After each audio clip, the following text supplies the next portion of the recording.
Assalamualaikum warahmatullahi wabarakatuh. Nama saya Naifah Nabiha binti Abdul Razak, kelas 3D.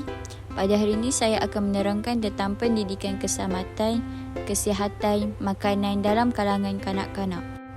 Keselamatan terhadap kanak-kanak di prasekolah. Definisi keselamatan adalah melindungi seseorang supaya sentiasa selamat, memberi perlindungan dan melindungi daripada bahaya yang menimpa individu. Keselamatan yang perlu ada di tadika adalah: yang pertama, menggunakan alat permainan yang diperbuat daripada plastik. Yang kedua, mewujudkan kawasan larangan seperti dapur. Yang ketiga, pintu pagar ditutup mengikut waktu.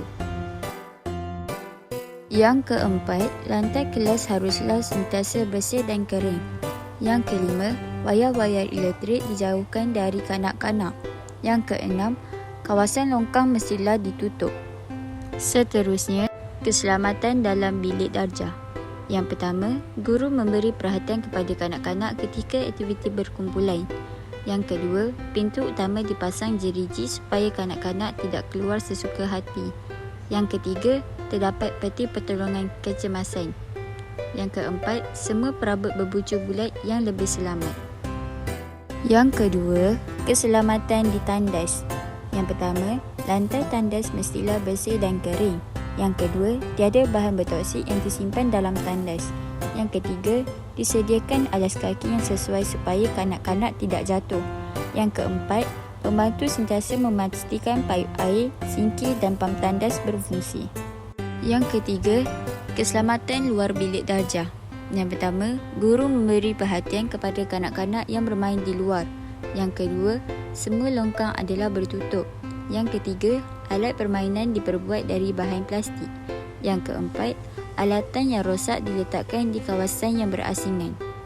Manakala yang terakhir, keselamatan ruang dapur dan tempat makan. Yang pertama, pinggan mangkuk kanak-kanak diperbuat dari plastik.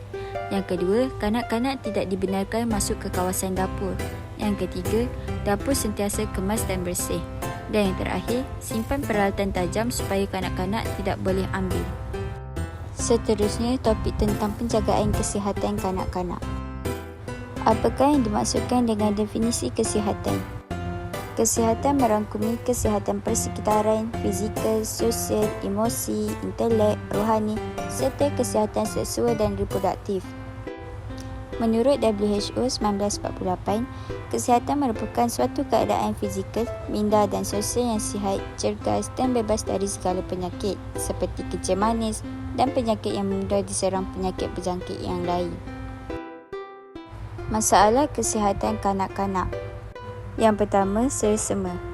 Sersema ni disebabkan daya tahan tubuh kanak-kanak yang belum berkembang. Yang kedua, penyakit HFMD ataupun penyakit tangan, kaki dan mulut. Ia disebabkan oleh virus Coxsackie. Yang ketiga, jangkitan pinworm. Ia melibatkan jangkitan usus apabila kanak-kanak termakan telur cacing. Amalan kebersihan mencuci tangan. Bilakah kanak-kanak perlu basuh tangan? Kanak-kanak perlu membasuh tangan sebelum makan, setiap kali selepas menggunakan tandas dan sebelum melibatkan diri dalam penyediaan makanan. Macam mana nak cuci tangan dengan betul? Sekarang saya akan menerangkan tentang cara-cara untuk mencuci tangan dengan betul. Yang pertama, basuh tangan dengan sabun dan air secukupnya. Yang kedua, gosok tapak tangan. Yang ketiga, gosok setiap jari dan celah jari. Yang keempat, gosok kuku di tapak tangan. Yang kelima, gosok belakang tangan. Yang keenam, basuh tangan dengan air yang secukupnya. Dan yang terakhir, keringkan tangan dengan kain yang bersih. Pendidikan makanan kanak-kanak prasekolah. Makanan penting kepada kanak-kanak yang terdiri daripada semua kumpulan daya untuk pertumbuhan dan perkembangan kanak-kanak. Yang kedua, kanak-kanak memerlukan protein, karbohidrat, lemak, vitamin dan mineral.